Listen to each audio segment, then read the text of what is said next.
1. Introduction to Fundamental Analysis. The chapter lays a foundation to fundamental analysis, which is a holistic approach to study and analyze a business. A fundamental perspective is important because the stock prices of a fundamentally mindset of an investor are insightful look at the basics of fundamental analysis and how it can be broken down to qualitative and quantitative factors to study the intrinsic value of the stock. Also includes a precise understanding how to read the annual report of a company. The chapter lays a foundation for understanding the basic structure of a typical annual report. It takes you through the various sections and helps you understand what to look for when glancing through. Understanding the P&L statement. Part 1. The chapter discusses the overall content and format of the profit and loss statement.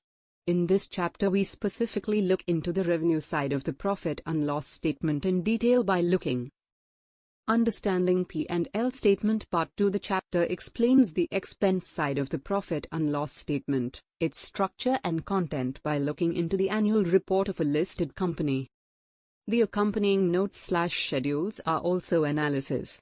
Understanding balance sheet statement. Part 1. The chapter discusses information about the typical structure of the balance sheet. In this chapter, we specifically looked into the liability side of the balance sheet. Understanding the balance sheet statement. Part 2. Continuing from the previous chapter, this chapter explains the concept of assets side of a typical balance sheet. The cash flow statement. A chapter discusses an outline on the key components of the cash flow statement and their analysis. Also describes the connection between the balance sheet, profit and loss statement and cash flow.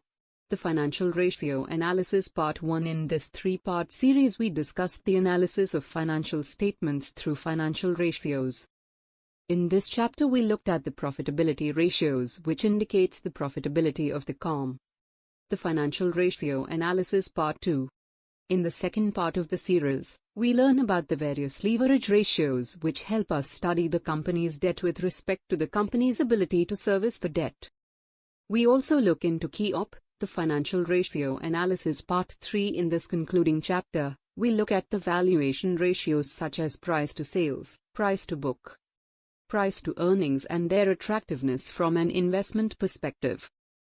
The investment due diligence. The chapter deals with understanding the basic steps required when it comes to conducting an investment due diligence.